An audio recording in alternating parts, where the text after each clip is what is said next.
Speaking of albums, I know we're talking albums, but Future came out with an album, Mixtape Pluto. So, like for me, right, like the album, like some of my favorite work Future's ever done is in fact his mixtapes. You Okay. know, DS2, Dirty Sprite 2, to me is like above the rest, and that was an album Yeah. itself. But as far as like when it comes to 56 Nights, Hmm. Monster, like all those other like mixtapes, and when he had that run, I think it was like in the mid 2010s, like Future for a minute, like was on top of the world and on top of the rap game. So to capture the sound on this album, yo, I felt that. Hmm. Like I had flashbacks to those past mixtapes, man. Like a lot, but on at the same notion, at the same time, there are moments, and we'll talk about it. But there are moments that took me out of it just because, like, what came with those albums is a lot of like not skippable tracks, but a lot of it just sounded the same. It almost was hard to distinguish one song from the Yep. next, and we'll talk about it. But as far as the songs that I was really rocking with off of this album, let me go back to it. I would say it was a few. So for me, it was Ski, Too Fast, Press the Button, Brazier, South of France. Like I love when Future just like he has the production behind him, like because he knows what producers to work with and which ones to kind of avoid or steer away from. So the production is always going to be top tier. You can play it in your car from pretty much start to finish, never missing like a beat. Um, and like while it doesn't have that much to take away from lyrically, it's a vibe. And that vibe, few artists can really do. And Future is at the top of the list when it comes to capturing a certain vibe. Like you feel like you're in a club in your car. You turn your club into Magic City. You know what I mean? Listening to Future. So yeah, that element I did like, but of course, like there was a few songs, a lot of songs. I'm not gonna lie, it was hard to distinguish from one another. And that kind of took me out of it a little bit. But what's your thoughts? Absolutely, man. So I'll say this, like, and I've mentioned this on the podcast before. I'm not a future project goer. I'll say, like, Mm, I'm not somebody who usually goes and listens to a complete future project. I've listened to his last couple just because of their impact. It's made me go and actually listen to mhm, them in totality. But I'm more so like a casual, like I'll listen to his singles, or if I hear a song that I like on there, then I'll check it out. But it's always I've never been a huge person who's listened to his catalog because I don't his lyrical content isn't anything that I typically gravitate towards. mhm. Um, Yeah. and it's crazy because last pod I mentioned that in class last week, in my socially conscious hip hop class, I had them critiquing different songs that were about drug abuse and drug use in hip hop. And I've been very critical of Future as far as him glorifying drug use within his music. And in this album, I will say that I love this sonically. I think there are moments of it, like as far as the production, I like it. Future's superpower to me is his unique flows and melodic Mhm. vocals is to me his superpower and what makes him stand out and what is always like pushed him to the forefront. But there's one song that I had to give him credit for, and I played it in my class. Because just to be fair, because I had one Future fan in my class, he was like, I can't. He was like, after listening to after going through his lyrics, he was like, I can't even listen to him in good faith anymore. He was like, and I played him this specific song. I said, well, there's some redeemability in this mixtape. There's one song called "Lost My Dog" on this Yeah. mixtape album mixtape. It's weird that these are mixtapes because they're still put on DSPs like a regular Mhm. album. But "Lost My Dog" was a standout for me. I'm not quite sure if he's speaking on Rich Homie. Some people have said he's speaking on Rich Homie Quan. Some people say Juice World. It's not been really Mm. verified who he's speaking about on that song, but it's a song that's talking about losing a friend of his to fentanyl and how his friend shows signs of depression that he kind of overlooked, and it's way more introspective than most Future songs that I've heard, and it speaks about drugs in more a totality and like the negative effects Mm. of drugs a little bit more, and that's always been my critique is that it never his music doesn't typically reflect the dark side of drug use. You know what I mean? And I 100. think I got to give him credit for that song. And like I said, maybe he probably it sounded like he just was venting on that song. Very deep, very emotional. For sure. song for sure. So that one was a standout. But there's other songs on here that I definitely like that I think were good to me. I definitely like the second half of the mixtape more than the first half. I think it's Mm, way more melodic, and that's probably why I gravitated to it more. But like Surfing a Tsunami stood out. fire. Too Fast stood out for me. Oath stood out. South of France was a standout. So there are definitely songs on here that I liked. Um, I would say that there are just as many songs that I don't like, to be honest, that are like that are Mhm. forgettable. They're just like prototype future song. You know what I mean? That 100%. that aren't really anything different. But as far as just production, as far as melodies, flow, all of that stuff, I think it's solid. I think it's solid.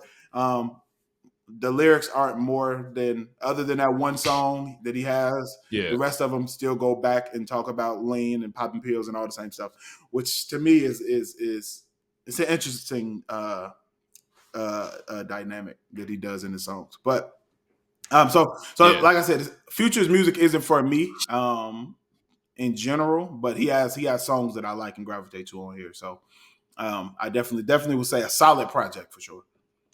And I think you have a point too, because it's he almost has lived off of a template he kind of like manufactured or developed like in the mid like Mhm. 2015 or Absolutely. something, where he's like, yo, I'm gonna work with these three producers. And he works with Metro Boomin heavily, obviously, hence why they have two projects together Absolutely. this past year, which we'll allude to or talk about. But he then fills it in or punches in kind of like meaningless like bars about drug use that don't have any meat on the bones. You know what I'm Right. saying? And it's kind of like that's the aspect that I was alluding to that kind of takes me out of a future project. Hmm. I love him as a singles Yes. artist. And we have a lot of artists like that who are singles artists. I think the biggest and the best singles driven artist from my view is Drake. Yes.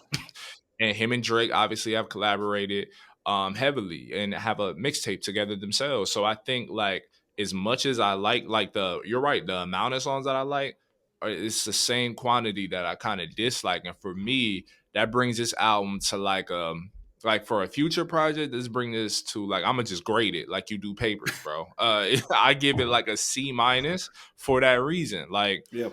like when it comes to that, but for a future fan, this is what you expect and enjoy of Future, because you're right, his superpower is his melodic qualities, his flows, and his voice. Hmm. You know what I'm saying? Absolutely. Um, and all the other aspects that surround him as an artist, like the production and like the aura that he probably has in a lot of people's eyes. I, So, but yeah. yeah, And I agree. And I also would put like DS2 is definitely on at the top of that list for me. That's one of the future albums that I do listen to the whole thing that I have.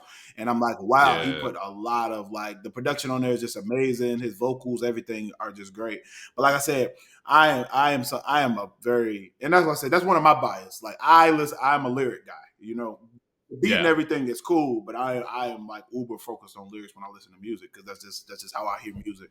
And lyrics are really what made me love hip hop more than production did. So everybody's kind of different with what their preferences are. So for for me sure, though, I will say that I have to salute him for having that highlight on here that does talk about uh, just the dangers of drug use and abuse, as instead of just like talking about it as it pertains to lifestyle, luxury, having a good time, yeah, party, all of that stuff. So yeah, like I said, I would probably give it the same. I'd probably give it a C minus as well. Like I said, it's for a future fan. I think you'll enjoy it. Like that, for there's sure, definitely going to be some songs on here you like because as somebody who's not the biggest Future fan, there's some stuff on it that I like. So for I sure, definitely think there's some stuff that I'll go back to. But like I think it's solid. I think it's solid, and you know, hopefully this inspires him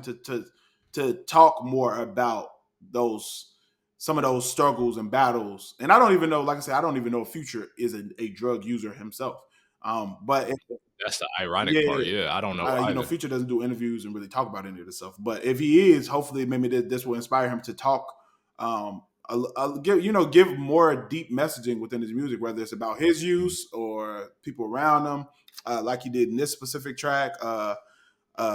lost my dogs, and maybe Mm, this will inspire him to do that more often because I think that he can expand and grow as an artist by doing so, so that he's not just viewed as a features artist or a club artist who just has, right. you know what I mean? Because I think that his talent is high enough for him to be remembered for more than that.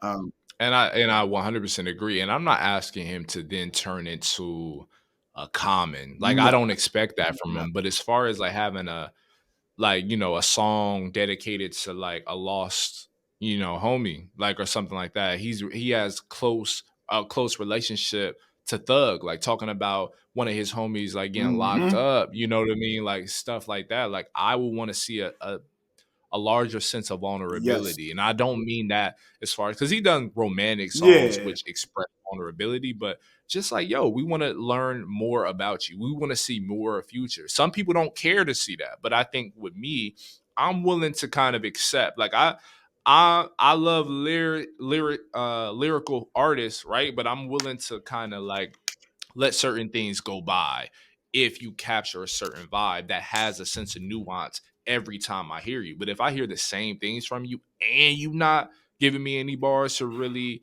remember, once the track kind of ends, then at a certain point I stop really listening to you. And I'm at that point with Future. I've been at that point for Future for a long yeah. time. Although I do understand why he has so much influence and why he is such an instrumental figure in Atlanta and just Southern rap, period. You know what I Absolutely, mean? So, absolutely, and I think that Future. Most people don't realize that Future comes out of the Dungeon family. You know what I mean? So he is, you know, coming out of that camp, and with the likes of an Outcast. You know what I mean? Of right, a Goody Mob. You know what I'm saying? And right. these artists who have definitely been more vulnerable and just transparent within their lyrics, speaking on different issues. I think the Future really has captured such an audience that he has the ability to do so. And even if you look at somebody like we talked about Juice World in the last podcast, like Juice WRLD is somebody who on some of his songs you could say he glorifies drug use, but there's also songs where he talks negatively about drug use.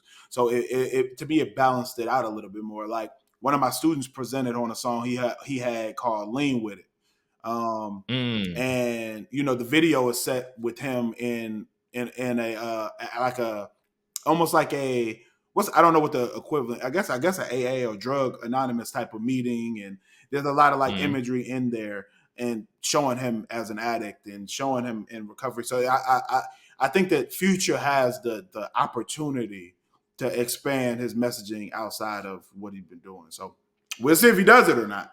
Because I mean, what he's right. been doing has been working. So a lot of times people are like, if it ain't broke, don't fix it, and they just keep doing the Exactly. same music that they've been making. But we'll see. I think that it'll make him better as an artist, though.